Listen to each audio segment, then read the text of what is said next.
من از کوهی بلندم، از نژادی آریان، واریسی تخت سامان، فخری دور این زمان.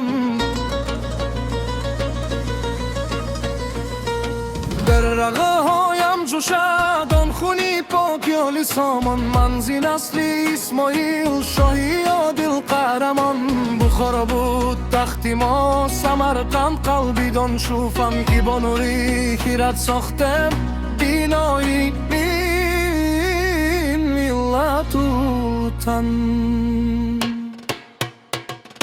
هر کجا روم میدانم رشم در این زمین است. تاج دولتی من امروز بلند از انجمن است. دلم از این صدا میسوزد به مهری پاک، چون که این آوازی من است. سجده سازم بر این خاک.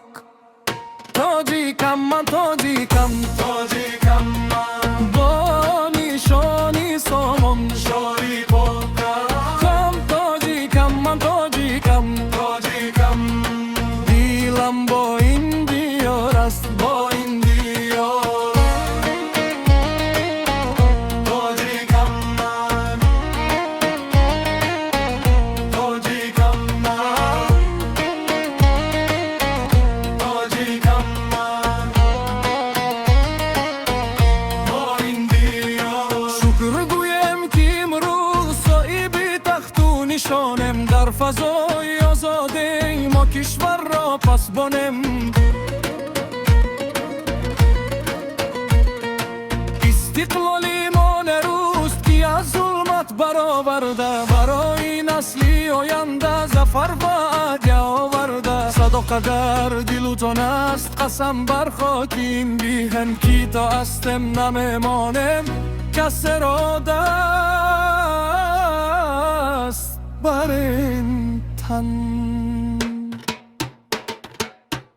تاجیکم من، تاجیکم، تاجیکم من، با نشانی سامان شاهی پاکم. تاجیکم من، تاجیکم، تاجیکم من، دیلم با این دیار است، با این دیار.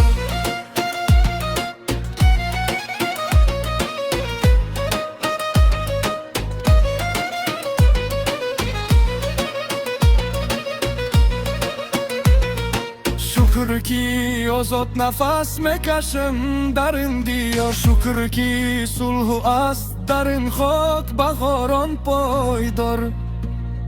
نسل اسماعیل بخواند با صدای پرتغال. نزدیکستان زنده باشی جاویدان با